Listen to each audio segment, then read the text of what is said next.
to nothing and things still remain the same. And I don't wanna play.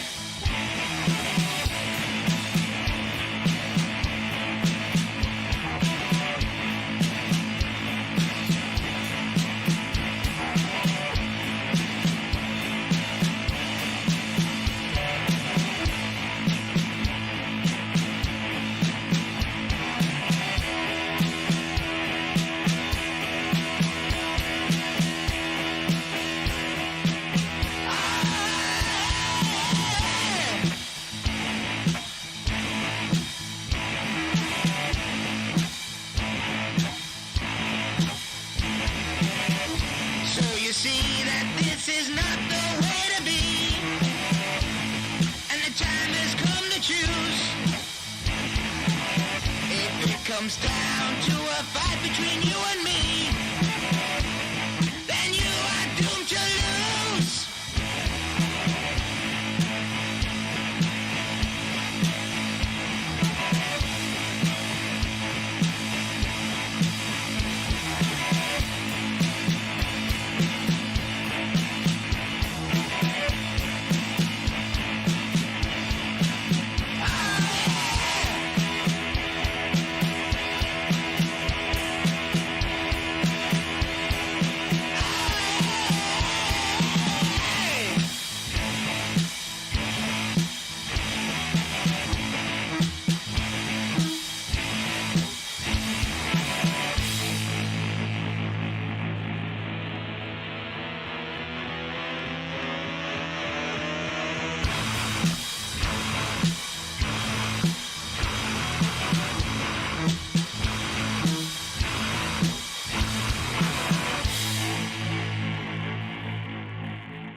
The red flag flag. Could be different ones. Right, we're about to go. We're about to go.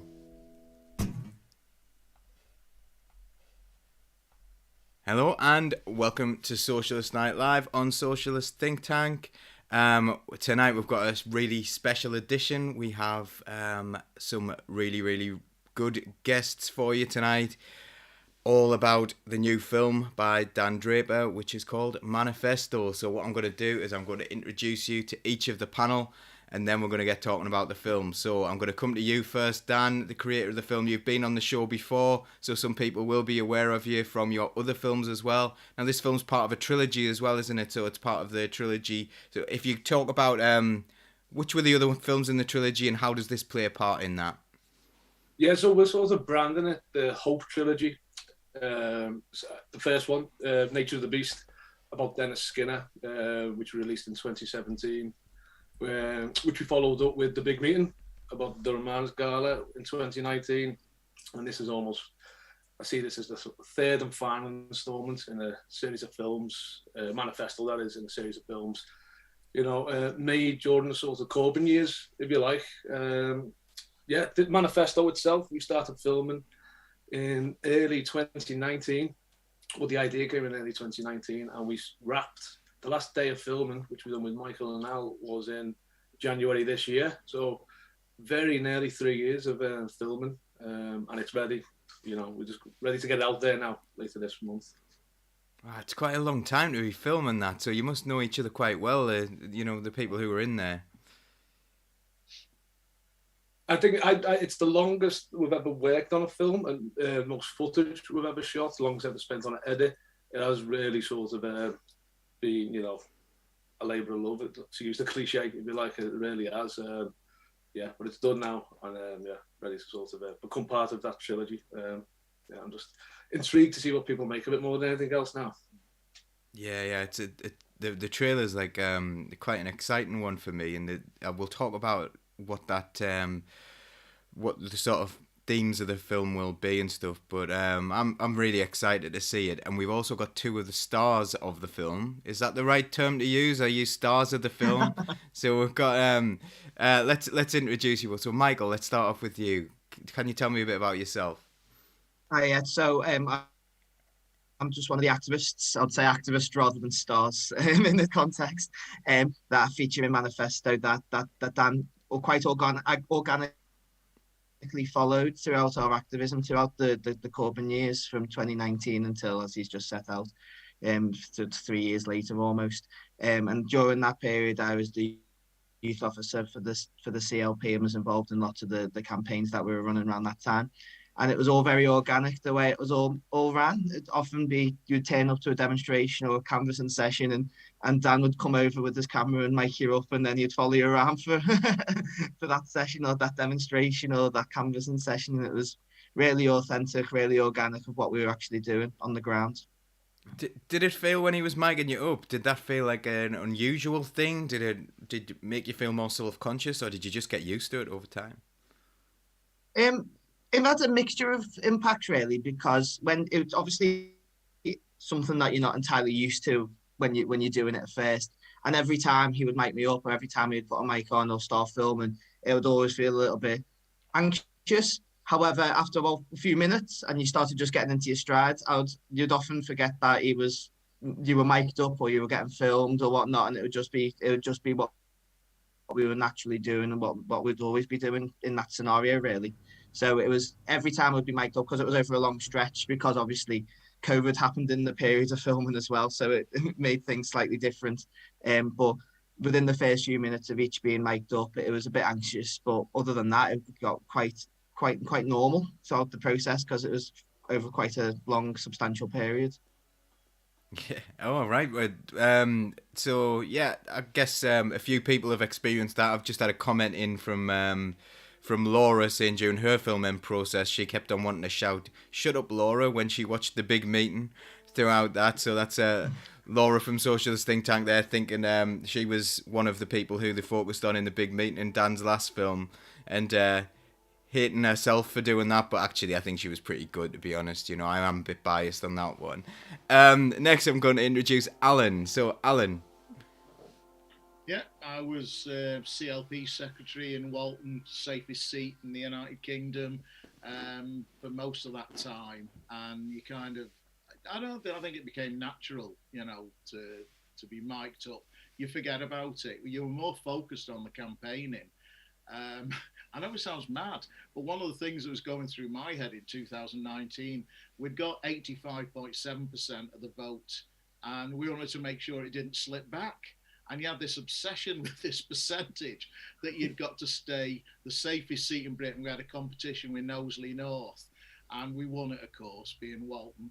And it was just, it was always this thing about, you know, we are the Labour heartland, and we're going to maintain that position because we believe what we're doing. And the other thing, which we're going to talk about, is we were trying to make it a member-led movement rather than a conventional CLP, and trying to extend things. And for a period we did, and it affects me deeply now, seeing the Labour Party slipping back into, if you want, a neo-Blairite tract.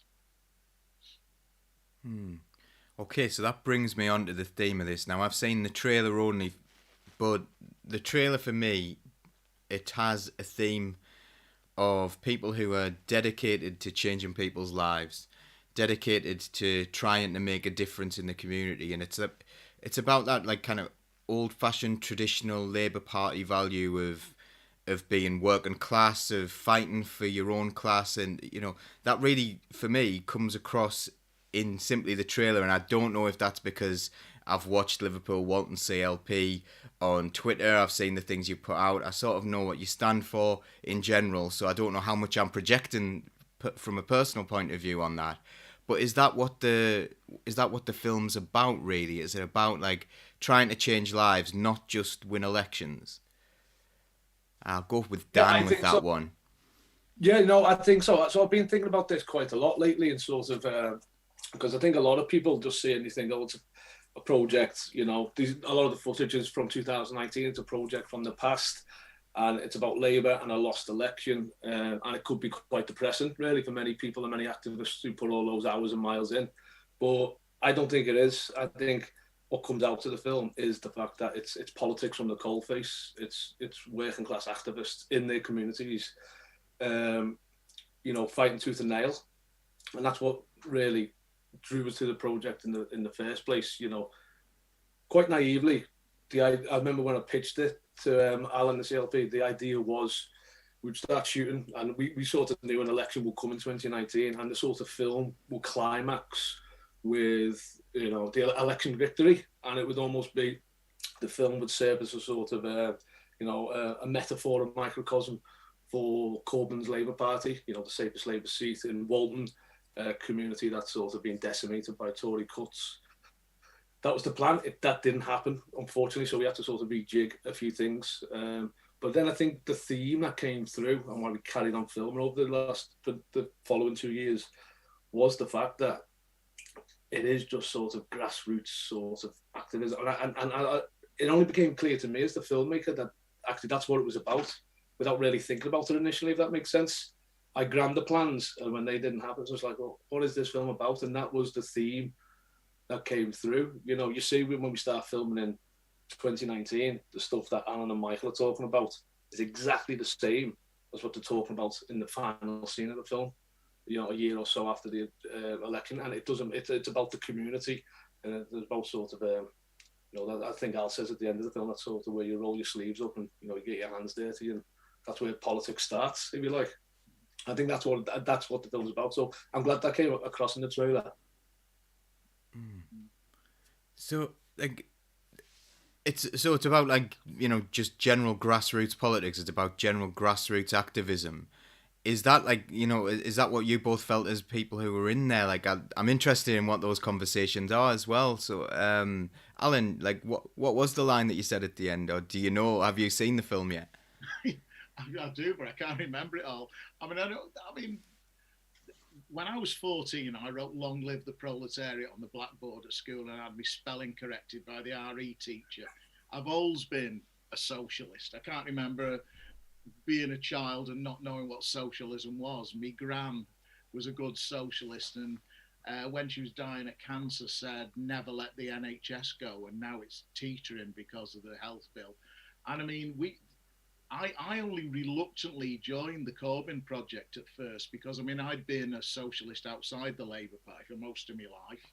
And I remember first my son joined, then my daughters joined, then my wife joined, inspired by Corbyn in 2015. And then one night we had a sit down, and anybody who knows that Ken Loach's films, I just said to them all right, I said, is this it? Is this the big flame? We're going to go for it. We're going to change the world. And they said, this is it. This is the big flame. So I said, all right, I'm in. And within 2 years, 3 years, I mean, I was CLP secretary from something I'd reluctantly done. And I think what mattered, like, we had 50 jackets, fluorescent jackets with Liverpool community on. We were doing sessions all across the community. We were involved in food banks. There's a lot takes place in the back of a car in the film when we're delivering food around Fazakerley. There was 300 food parcels going out every Friday, 25 volunteers doing 3 trips and everything. And we were really proud of that. We had this demonstration to remember Robert Tressel, who's buried in the churchyard in Liverpool, ragged trouser philanthropist author. And I was aiming to get like 80 to 100 people to go and observe his grave. We got 600. That's what the Corbynite kind of, upsurge was about. And we all said at the beginning, if all you do is see it as a car, your CLP, and you put a different driver in, we will have failed. Because it won't be a different kind of movement. If we can force it outwards and actually be driven by working class people, that is the achievement. That's what we want to see. And at one time, we could get 120 people at CLP meetings. You didn't need to work for it. And they were buzzing. And okay, there was a bit of the old bureaucratic crap, but most of the time, they were lively, joyful events, and everybody was a comrade and everybody was a friend. That's what it felt like. There were a few snakes in the background that wanted to go back to 12 people in a room deciding everything. But I mean, it was explosive. We did, there were days of hope. There really were days of hope. I'll just say as well, in relation to the trailer and the emotion of the trailer, is the thing that's going to really resonate with a lot of people who are in the film and bring the real emotion to it, is that one of our comrades who sadly hasn't who died before the premiere of the film, Tim Jeeves, who was a counsellor in Clubmore. He's one of the best, most compassionate, lovely people you're ever likely to meet. Was a real rock within Bolton CLP during this period. And he's the first person to speak in the trailer. And I know everyone who I know who knew Tim, that brought a tear to all of our eyes, seeing the activism that he was involved in, and seeing him and hearing him speak again after he sadly passed away. So I just wanted to make that comment in relation to Tim, who was a massive campaigner for under Corbyn, for socialist values, and for the NHS as well. Was one of his things that he pushed through the council when he was elected the councillor, was a motion against the NHS white paper that's unfortunately being passed through Parliament. But I wanted to make that link back to Tim as well, because that'll be a big moment of reflection from a lot of people in Liverpool who knew Tim, which would be really emotional. But everything else that has been said from Alan in terms of the community engagement is key to what the project was really, in what we were doing and what we hope to continue doing in Liverpool Walton. And it was organic, as I said earlier. None of it was forced. None of it was like Dan saying, "Oh, let's do this today." Dan would turn up to the things that we were doing already, whether Dan was there or not. It was what the activism was on the ground. It's what Alan was doing as CLP secretary, and we were all doing as members of the Labour Party in Walton, trying to get involved with the hope and the project to try and get Corbyn elected in that 2019 general election, which we all know the situation around. But it definitely was community led, and it definitely was all based around our hope and ambition for what we could achieve through the Labour Party. We should say, I mean, canvassing sessions, every Saturday we'd have about 25 people out, and we'd have the gazebo, and we'd have sandwiches, and it was a real social event. We didn't collect the data, like the back two in the Labour Party, and then try and get out the vote. We just swept the streets, every house. I remember the first time we went out and they tried to get me to run a board. And I said, "What the hell's that?" I didn't know what it was. And I said, "Oh, sod you, I'm going to knock on every door." And the first 3 doors were all Labour voters, inspired by Corbyn. And we were told that they weren't. And we said, "Right, we're doing every door." And that's what we did, all our canvassing, every door. And, getting people to register to vote, not accepting that politics is disillusioning and something for the minority, seeing it as something radical and energising. And I mean, that project was never completed. It was a beginning of what politics should be. But at least we were having a go to try and to crack the cynicism that had been created in politics, particularly by Blair, and I just felt for a time a new political culture was emerging, and it was inspiring to be a part of. And I'm not saying this elegically as something in the past. I mean, the time will come again. The things are never static. They never stay the same. Yeah, so for me, this is about people rather than machinery. So what you've just described there is there's this big machine in politics, and there were there's a couple of things that I wanted to go back to there. You talked about doing things in the community and improving people's lives through things like food banks and food drives and all that kind of thing. Now, we've seen a lot of politicians use that cynically. So they'll turn up smiling at a food bank and take a photo and then go off. They won't help, they won't do anything, and then they'll vote for those things to happen. So, how did you go about trying to make sure that people knew that you weren't there for cynical reasons? You were there to actually make a difference. You were doing the work, you were trying to change it, and if you got into power, these things wouldn't be necessary. You sort of make a situation where you will not have to see this happen anymore, because if we were in charge, if we were voting this through, these places wouldn't exist. If I can just come back on that, 2 examples of that and where it came from. It didn't come from above, it came from below. Ian Byrne was a working class activist. He'd been involved in a long strike, and he's what a Labour MP should be. And him and 2 mates, they got a wheelie bin outside of Anfield and started to collect donations, 2 Evertonians and Ian as a red. And honest to God, it was brilliant what they did. And now they've got a network of vans and they say they should actually put themselves out of business. We shouldn't have food banks. We should have legislation that makes it a crime for anybody to be hungry. That's the reality. Another example that you'll see in the film is a brilliant activist called Jean Martin, who was manager of Fazakli Federation, a community group. And she was organising this amazing operation with 350 food parcels going out every Friday. And that's working class activism to me. It's people knowing people. And there isn't this deep rootedness in the way Labour worked before and after. One of the reasons for the shrivelling of the Red Wall is very often they'll go out and canvass and they've got the brand name. Labour's got the brand name, 100 years of, and the folk memory of Bevan's housing and NHS policy in the 1940s and some of the municipal socialism. But actually, much of the modern Labour Party goes and visits working class housing estates. It's not rooted within them. And that is what we were trying to work against, that we were rooted and you did know people. I mean, I'm a councillor in my own ward. So my caseworkers, when I go out the door and people walk up and talk to us, and that's true of quite a lot, whether they're still in the Labour Party or they're out, for historic reasons you'll all know about. And that to me is what it should be. Virtually every Labour councillor, if possible, should be in their own ward and should be absolutely answerable to their own community.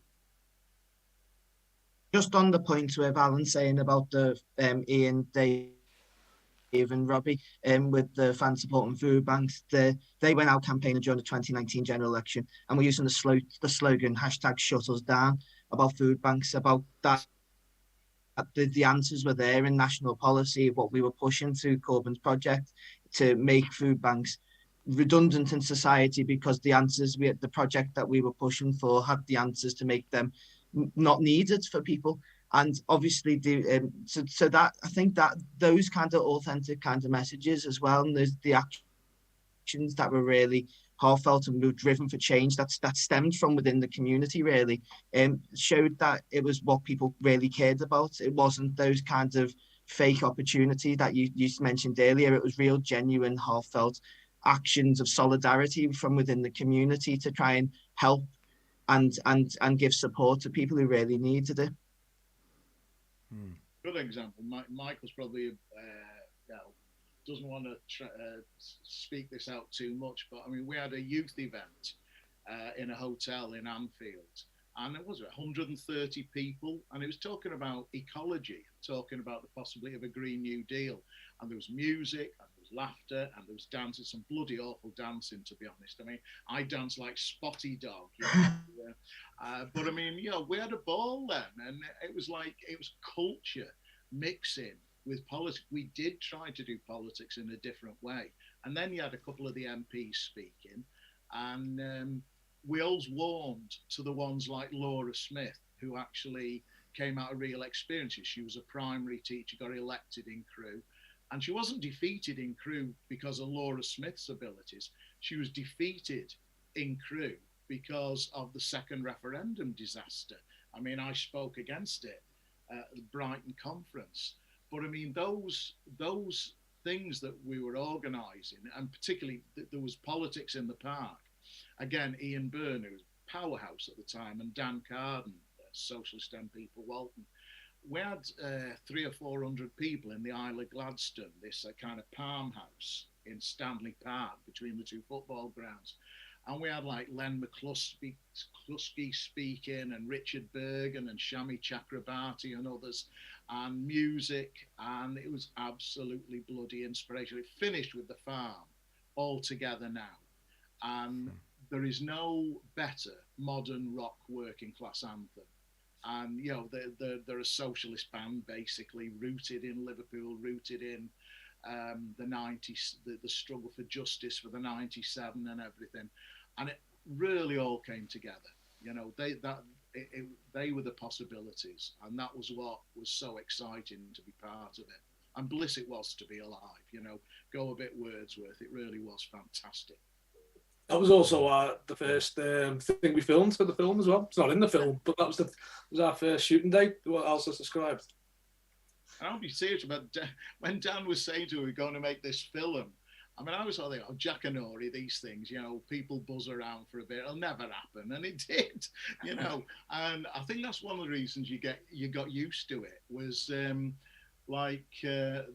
two filmmakers were just kind of ever presence around you, just a couple more socialists, and you did forget about it, you know, but also because it wasn't a cynical project, it's something, it felt part of the movement. You did forget about it because it was the movement that mattered.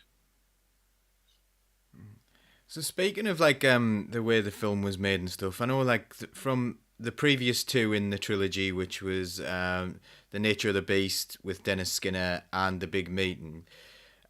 What I thought you did really well, Dan, is you got the kind of the spirit of the present whilst also respecting the past. So there was a lot of like delving back into the past for Dennis Skinner and then seeing how that approached the modern day, and then you got into the real humanity of Dennis Skinner as a human being, which was kind of quite a bit different from his public persona, I guess.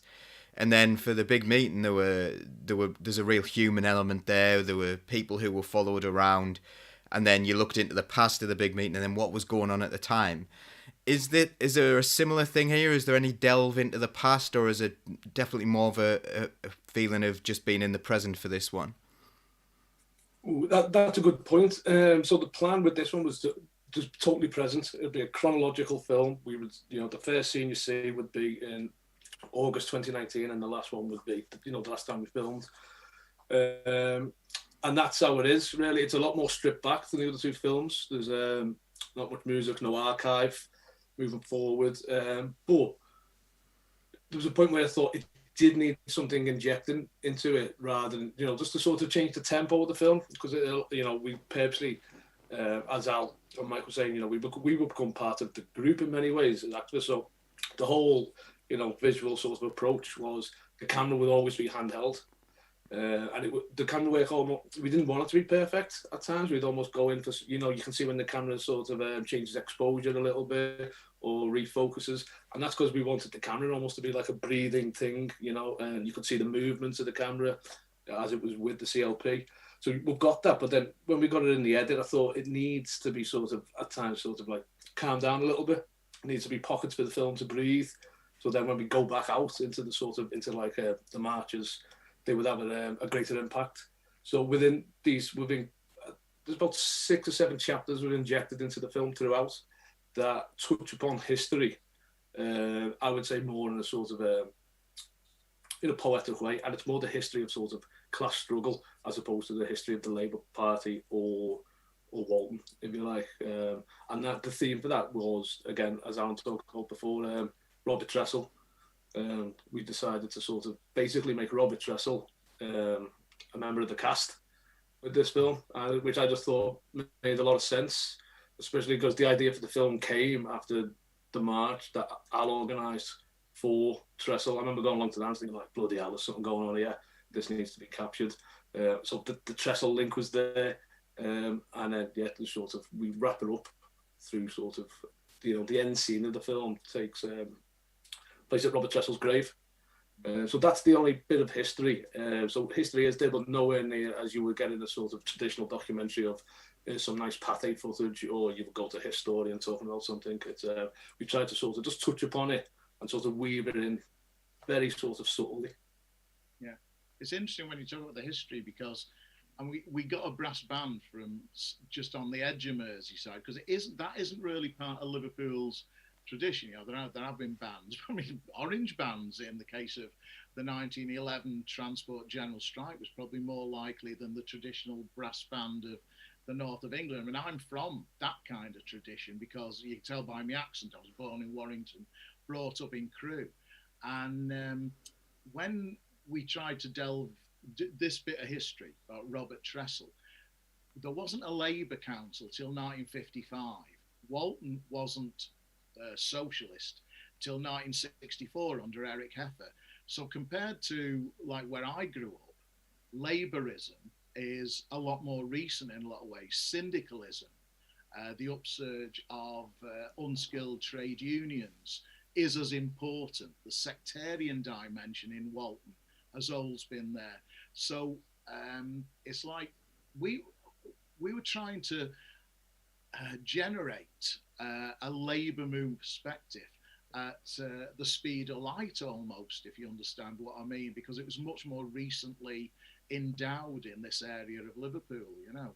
And that's why I've always found Liverpool utterly fascinating.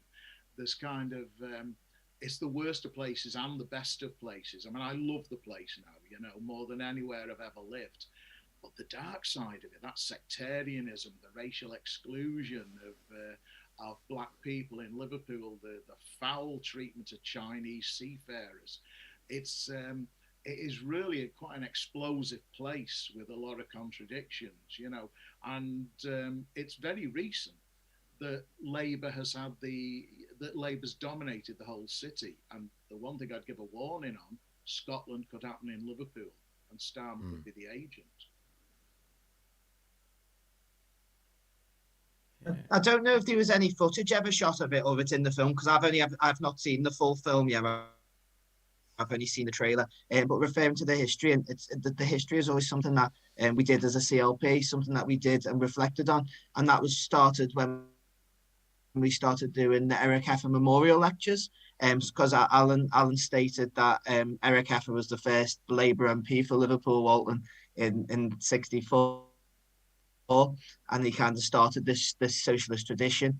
And so year on year, we over 3 years, I think we'll be doing a fourth one at some point.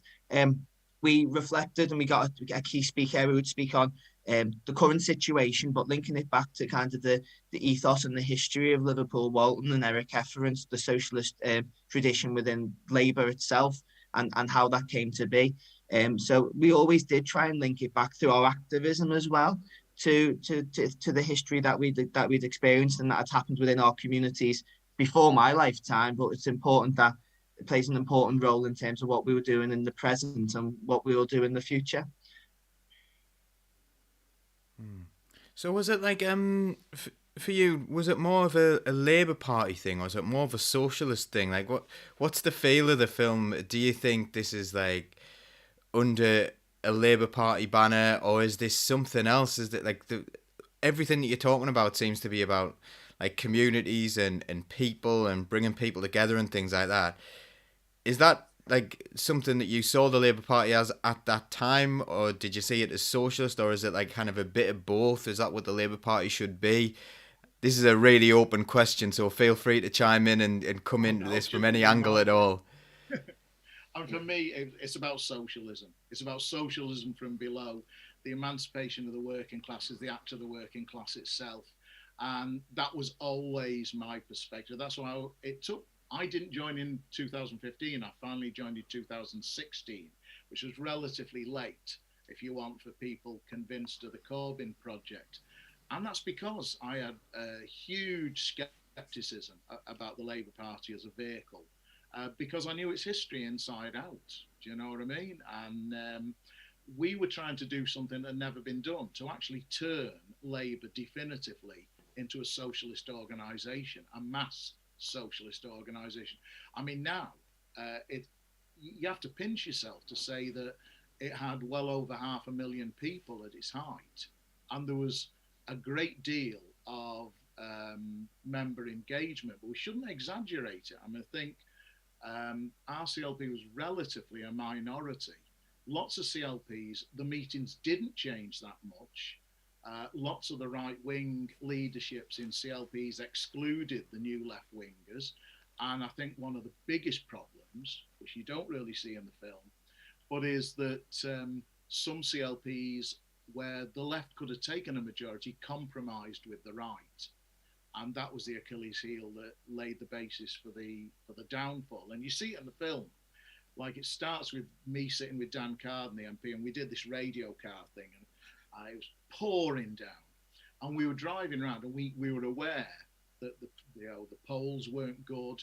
The picture from lots of places was poor. But as we drove down Breck Road, you'll see it. There's people coming out of barber shops and giving a clenched fist salute. I don't want to big it up too much, but people were dancing. Dan will have seen it in the back of the car. And school kids were rushing out and shouting, support and everything. And we were stood outside the Brett Road Asda at one point, and like the only 3 people were not Labour who went past for the whole evening. And honest to God, we looked at each other and said, hey, do you think we're actually going to pull it off?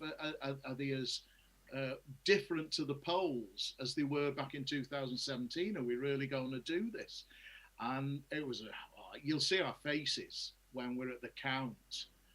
And it was just devastating because, the last time we'd been in the count was when Tim Jeeves got 86.6% in Club Moor.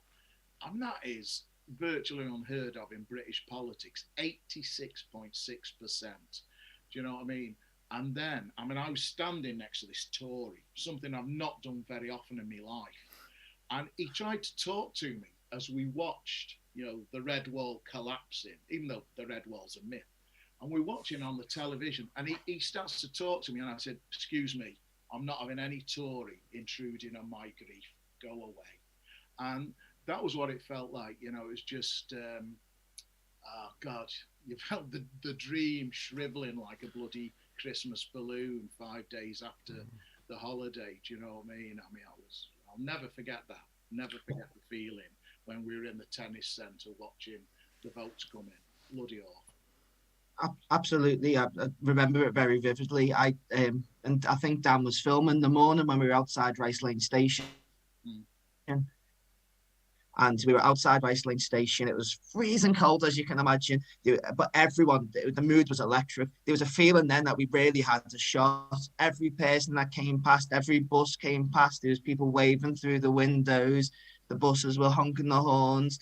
It was just absolutely electric. The staff at the McDonald's that we were near came out and was giving us free hot drinks in that morning. It was just really electric. And then I went on, and I think many others went on to Crewe that day, and we were canvassing in torrential rain, and the feeling there was entirely different.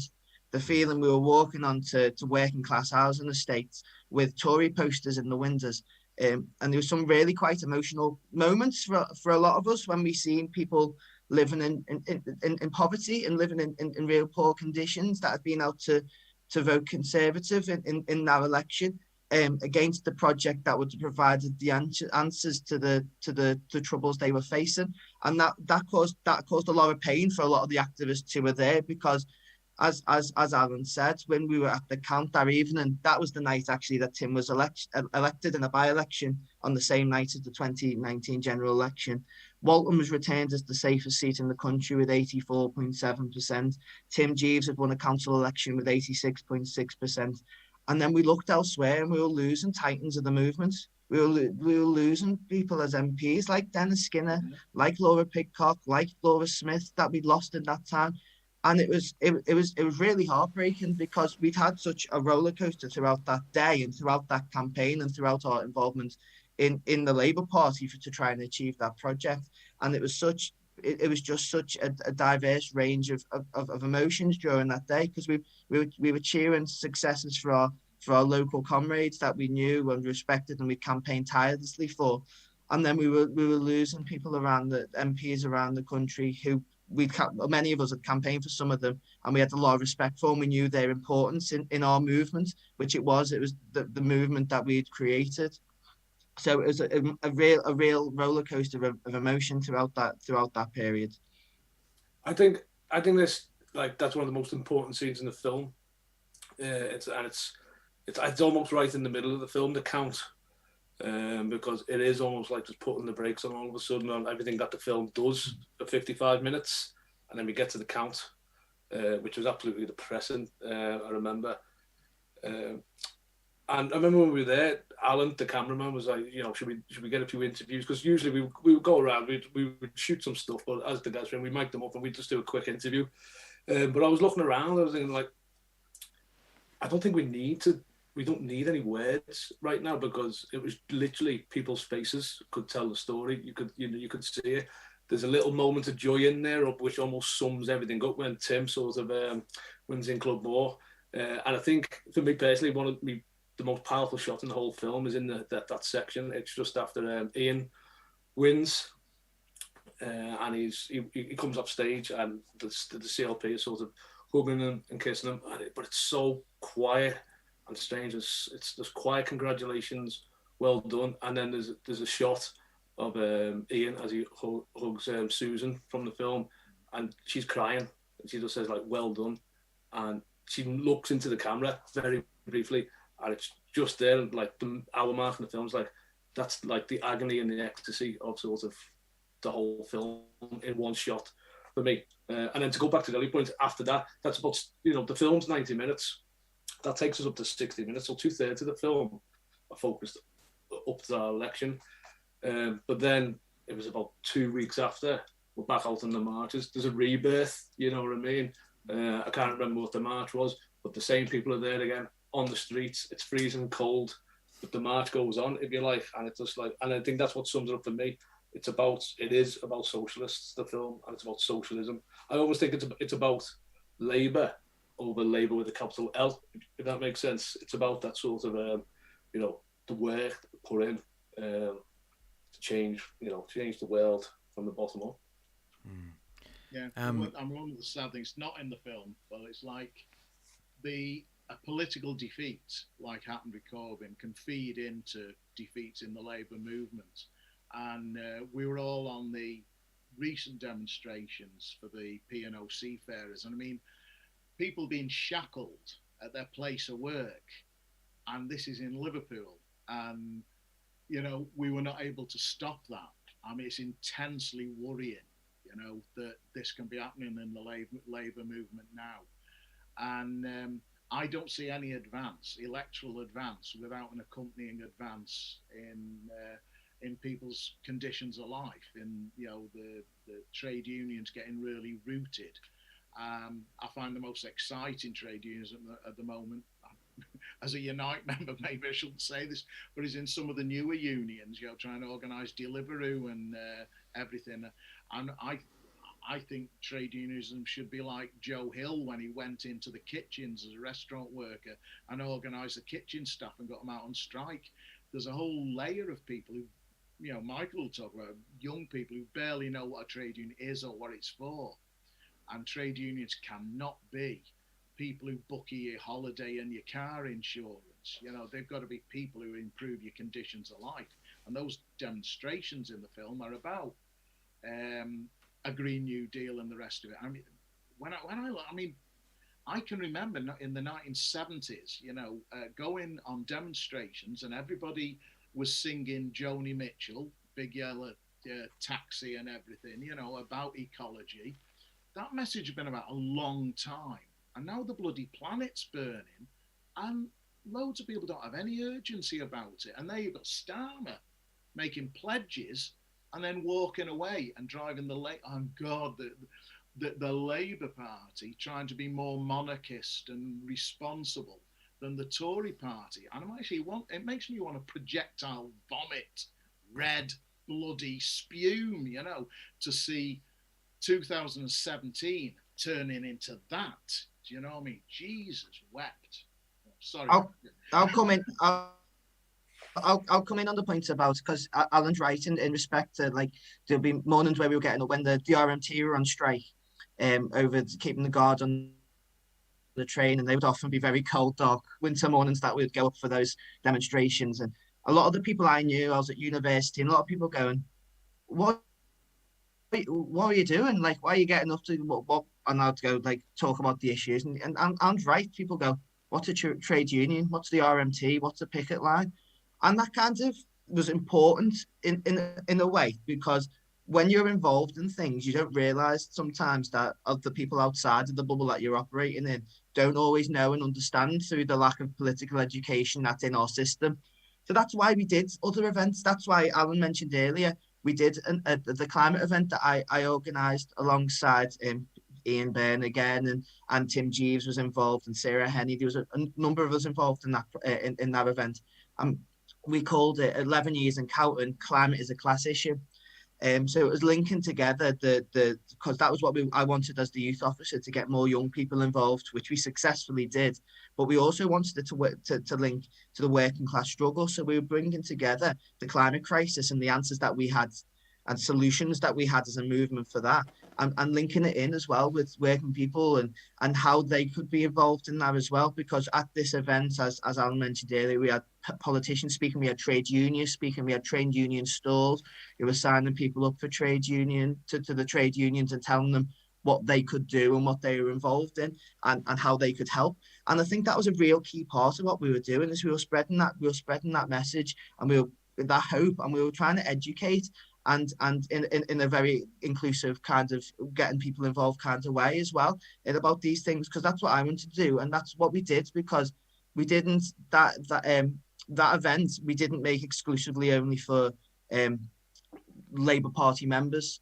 It was under the banner of the of Liverpool Left, and we'd done a Young Liverpool Left event, so people could have came who were enthused by the movement but hadn't joined the Labour Party or anything. So we could reach a wider range of people, so we could involve the community in these projects and the things that we were doing.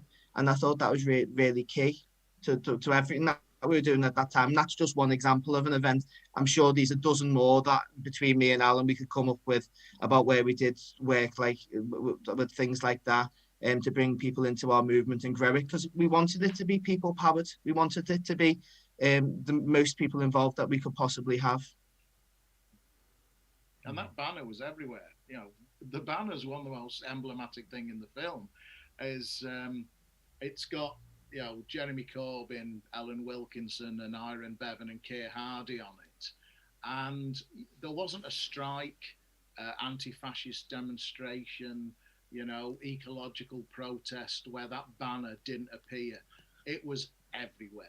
You know, we had Walton flags, and there was always a substantial contingent. And, you know, for a time, the 5 CLPs, they were all on that RMT picket line. And it was well over a year that went on for us. And every single CLP in Liverpool brought its banner. Never seen that before. Never seen that before. It was old people in the outside left who kind of could be guaranteed to turn up with papers and banners and stuff. You'd have a lot of Labour Party members, you always would, but it had been a long time before you saw things like Arise Ye Workers and stuff on the banners, even in Liverpool. You know, May Day, you didn't see, and now May Day marches again. It's going back to the old ways that you're less likely to see Labour banners, you know, since the defeat of Corbyn. And you know, that is extremely sad, but the movement will go on. And you're right as well, Alan, is that it was the ever-present thing that I think built those relationships with those people, those trade unions and the workers in struggle in those disputes. I remember we were practically on the college dispute every single day, which was a plastics factory up in Kirkby. Myself, Alan, many other people in the film, so too many to count. We'll be there practically every day from 7 in the morning. Alan would always message me the night before and say, "I'll pick you up 6:30, top of your road." And we'd go, we'd take our banners, we'd go and we'd speak with the workers, and we'd just support them and what they were doing. And that was just one example. The RMT was another. I know there was a lot of people who went over to when the Camel Lairs were on strike on a regular basis as well. There was the ever presence, and it was the communication and with the people, the actual workers in struggle in these disputes and the trade unions that kind of built up everything that we were creating, because we knew it was about a wider movement. We knew it was about protecting the working class. We knew that's what our movement was, and it was important that we were on these picket lines and we were supporting these workers, and we were also promoting through the channels that we had the solutions to the issues that were causing workers in our communities and our families and everyone else the pain and anguish that put them in those situations. It's a real pity, one of the things that we didn't get in the film, the colloids dispute, because there was one amazing moment, and it did show, you know, the Achilles heel one of the Achilles heel of the Corbyn movement, because we were on the picket line and one of the scabs was an executive member of Wrexham Labour Party. And I had a confrontation with him and said, what the hell are you doing crossing a picket line? Labour Party is about respecting picket lines. He said, actually, it isn't. It's about elections, winning elections. And I thought, are you for real? And there are people in the Labour Party who don't give a damn about respecting picket lines. And it's always this uneasy coalition between people who are not that far off Tory ideas. It's just they've got an attachment to a vehicle that is funded by the trade unions, but their heart isn't in it. And those people were always planning the most effective route to bring down Corbyn. Corbyn could not have been brought down by the media alone and the establishment. It took this internal sabotage. Alex Nuns has got a book coming out this summer called Sabotage. And they're there in Liverpool Labour now. And you couldn't have seen Corbyn brought down by forces outside the Labour Party alone. It took those conservative elements. Now, we more or less marginalised them in Walton CLP. We had 100% Corbyn executive. And you'll see that in the film, 100%. Everybody in the leadership at Walton CLP was a committed socialist activist. I think more or less still true, even though the numbers are diminished now. But I mean, that Achilles heel was there in those forces waiting to turn the clock back. So do you think that they deliberately want to detach themselves from the movement like you are? Because a lot you've talked about like going to strikes to support on picket lines and things like that. Do you think that's like they're missing out on something fundamental there and they just don't understand the value of it? Or do you think they deliberately want to detach from the idea of that and separate the Labour Party from Labour? Even more Machiavellian than that, someone will turn up on those picket lines, but using it as to have themselves seen, and then they'll go back and try to destroy people like Corbyn. I mean, Starmer was absolutely calculated. The second referendum, which led to the scenes in this film, that was plotted in a way. He doesn't give a damn about the European Economic Union. You know, take a look at what's happened since. He doesn't give a damn. He dropped it like a hot potato. It was planned months and months in advance, as is shown by a recent book about the situation. Planned strategically to get him the leadership of the Labour Party and remove Corbyn. Absolutely calculated. That's what these people are like. And if it ever comes out, the Ford report hopefully will confirm this. But I mean, I suspect hair will grow on that palm before we see the Ford report. Okay, right. So I'm going to go back to some specifics of the film there after that. It's a pretty powerful statement, that one, Alan. But so I'm going to go back to the specifics of the film. We've been asked in the chat, Dan, how did you choose what to cut? Because you must have like more footage for this than you've had for any other films after 3 years worth. Was it painful as well, like getting rid of some bits? Was it a difficult decision to make what to cut? Yeah, no, really. So when we would go along, we would film everything, you know. So every march, every meeting, so it's hours for each one. But in the film, we get information, we get words from our characters, if you like. Naturally, there's the odd question you hear every now and then, but most of the information that we wanted to get across would be through natural interactions, and that was going back to making the camera part of the CLP. So in terms of editing it, it would be like we'd almost try and make a mini film of each event, if that makes sense. You know, like capture it, what's it about? Can we get that information across through a banner, a slogan, and a few observational shots? It went that difficult to edit, considering that we've got that amount of footage. Because even though we did film for an hour and whatnot, there's, you know, most of the time it is just banners, you know, so it's looking for the banners and speeches, so you're just looking for the strong bits to sort of pick out. But it was a lot easier to edit than the big meeting, for example. You know, one of my favourite bits, Dan, was we stood outside the steps of Fazakerley Federation Community Centre, and a fella with a beard a bit like mine comes wandering past, and we just went, Karl Marx. And it's just one of them moments. It's like something out of a Ken Loach film. Karl Marx. You couldn't have predicted this fella, you know, with the white hoary beard would just appear, and we're all, oh, yeah. It's just, I love those moments, just totally spontaneous and warm. I think that's the thing I like best about quite a lot of the shots is the warmth. You know, I mean, wherever we've ended up since, you know, like I'm out the Labour Party now, not by my own choice. But these are still my comrades, even though I'll have disagreements. You know, I mean, Michael, Susan, and the rest, you know, Tim, breaks my heart that he died so young, you know, because he had cancer of the lung as a teenager. Ian, Dan, you know, I mean, you just go through everybody, and they are your brothers and sisters, and hopefully there will be a point, a time in the not too distant future where we will all be in exactly the same, if you want, league, unity, you know, because the main enemy is not each other. The main enemy is the likes of Johnson and Co. and their agents in the Labour movement. They've always been about.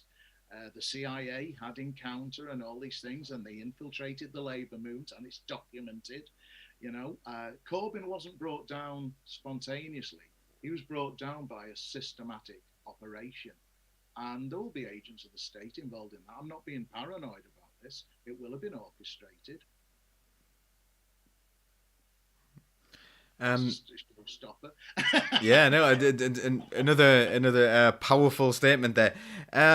So, what next after this as well, Dan? Have you got anything else planned for you and Shut Out the Light Films? Yeah, we've started filming another project that isn't political, which is an absolute welcome source of relief, because it's almost quite cathartic to get this film released, to tell you the truth. And it gets to the point with these films, because we independently distribute them. You think, you know, is there an audience there for them? You know, when we released Nature of the Beast, that was in 2017. So there was massive audiences for that. And we had Skinner, The Big Meeting, you know, that was in sort of September of 2019. The landscape's totally different now. And I think this film is a hard sell for many people. I think there's too many sort of wounds there for a lot of people, you know, who don't want to come and see it maybe, or think that's what it's about. So it's really sort of quite liberating knowing that, you know, this film, I've just got to let it go now. Worked on it for so long. They're out there. It's a testament to sort of, you know, a working class community and communities and the people within it fighting for them. But I'm glad to be moving on to something else that isn't political, which I suppose is a little bit sad, really, isn't it? And sort of, you know, sums up maybe the current landscape. But yeah, that's the current state of play. Is it? Do you think? Would you describe it more as a hopeful film or as a sad film? Because it seems to have elements of both in. Yes, no, definitely, it's a hopeful film. That's why we call it part of the Hope trilogy. It's so it is sad, as I say, you know, and there's a bit in the middle of the film that is the saddest part of the film, in the middle of the film. But as I said before, there's a rebirth. It starts again, because that's the class struggle. It's and that's why Tressel's in the film. It's been going on for hundreds of years, and it will continue to go on. But the hope is there, is the fact that, as I say, the activists in the film are doing the exact same things at the end of the film, at the beginning of the film, you know, and that is what the film's about. So it's about a group of activists who are socialists and care for the community. And so I live in Liverpool 8 now, but I spent the first 25 years of my life in Norris Green, so from the constituency, and my mum still lives there, so I've got great affection for that area, and it sort of gives me you know, doesn't give me joy, but I just feel reassured knowing that, you know, there's good people like Al, Mike, and the rest of them fighting for that community, that, you know, and communities like it. So that's I know there's hope. It's a hopeful film. People have to watch it and find out and let me know if they think it's hopeful, but I think it's hopeful. Can I just give an example of that? These weird accents. I mean, I got invited along to speak at a rally in Liverpool 8 at a church, supporting asylum seekers. And Dan comes wandering down the street to his place of residence, and there's me ranting away about asylum seekers. And you just, I mean, in a way, Liverpool feels like a very big village. You can't go, you fall across each other all the time, because there are networks of resistance, even in the worst of times. And that is the hope. That is the hope. But I mean, seeing the Labour Party return to the left, I mean, I was taught, I won't say who, but a leading activist in this film, and they were saying at best 10 years, you know, to stand any chance. Now, I don't know. I think Michael's facing a long haul there. But I mean, it's going to be a while before there's any chance of a left resurgence in the Labour Party. I mean, I think the Socialist banner now is being held up by a diminishing section of activists, and maybe by half of the Socialist campaign group. I mean, there's half the Socialist campaign group who I do not think are justifying their title. So, I mean, it's a diminished force.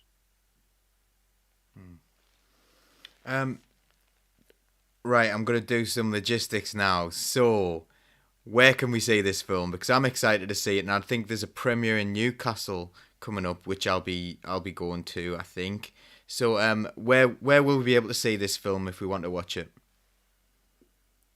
So the premiere is in Liverpool, the first screening on the 16th of June, and then it's doing a sort of mini tour. It's also in Glasgow on the same day, Newcastle the day after. We were supposed to be in Nottingham on the Saturday, the 19th, or the 18th, sorry, but that's clashes with the cost of living sort of demo in London. So we're going to sort of rearrange Nottingham. But we've got Leeds, Richard Bergen's in the Q&A there, Brighton, and we're going to confirm 2 screenings for London too. Plus, we're going to do, offer it up for community screenings like we did with the 2 other films, because it's important that, people can access the film and can engage with the themes of the film. We can have, talks and discussions about it and what the film represents.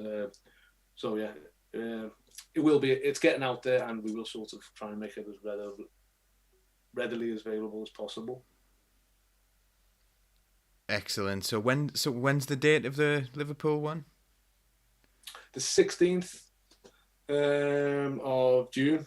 So about 11 days, something like that. That's the first one, and then it kicks off in Newcastle the day after. And then we'll be adding more, by the way, but they're just we've got like 6 or 7 confirmed.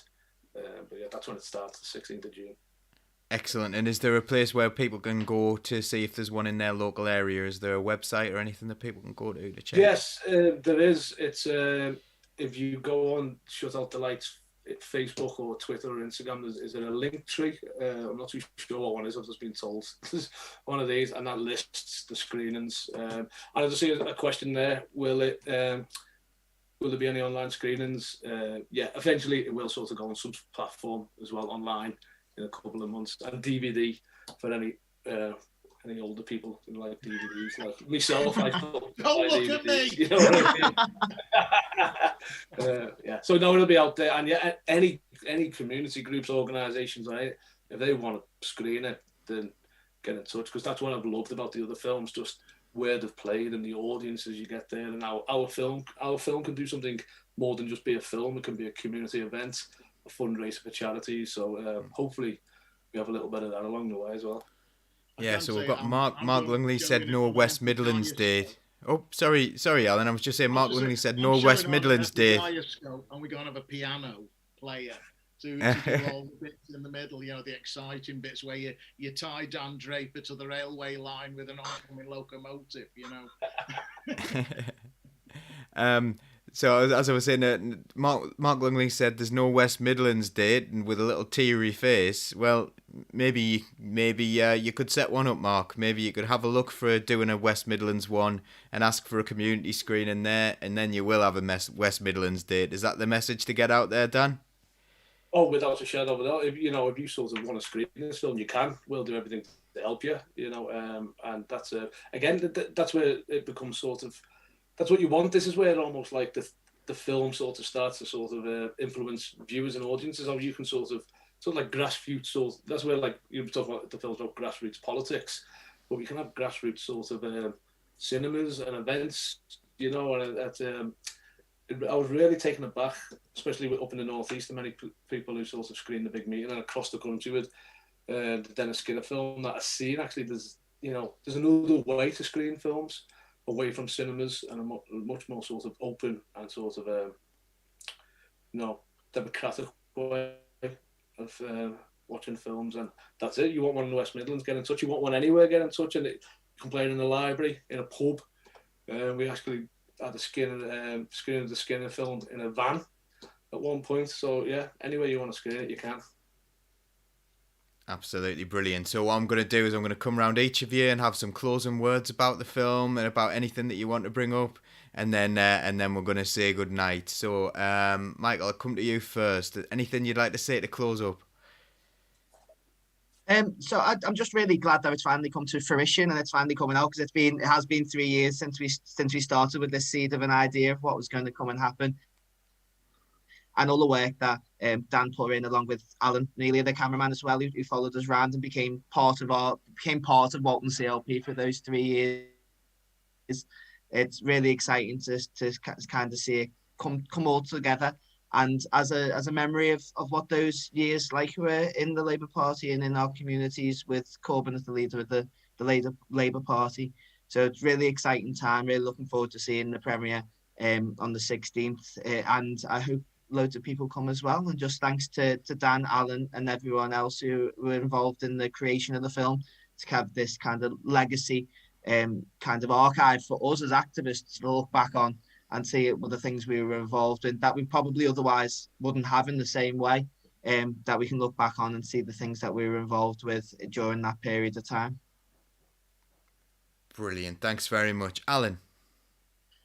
Yeah, the impulse for me is the struggle for socialism. So we voted, a group of us, against the budget, the annual budget on local city councils. So now we've got a group called Liverpool Community Independence. We're standing a candidate in Fazakerley, which is about as cheeky as you can get. I mean, Fazakerley is 68% Labour majority, and we're trying to elect an independent socialist.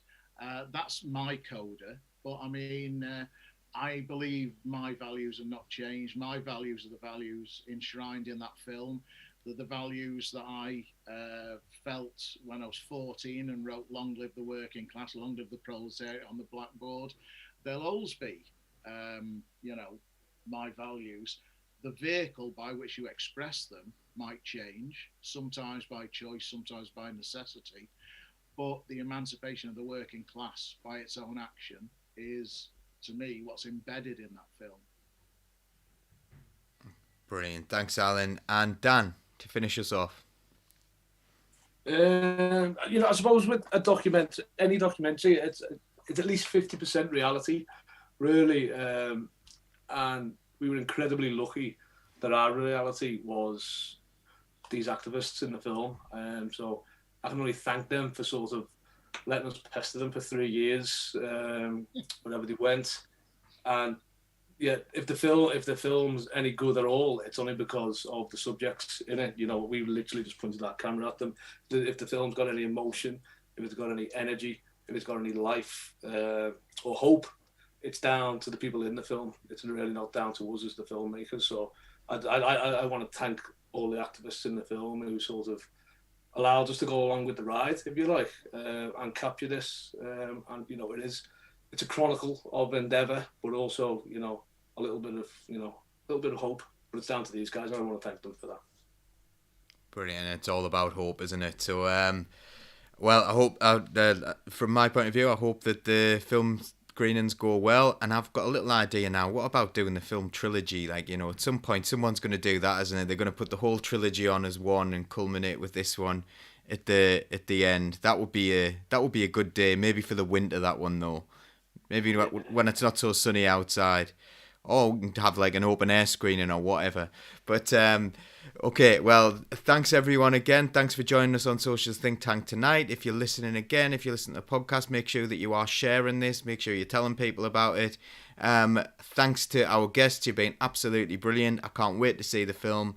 Take care, and we'll see you all very, very soon. And thanks for all the comments as well. They've been excellent. Take care, everyone.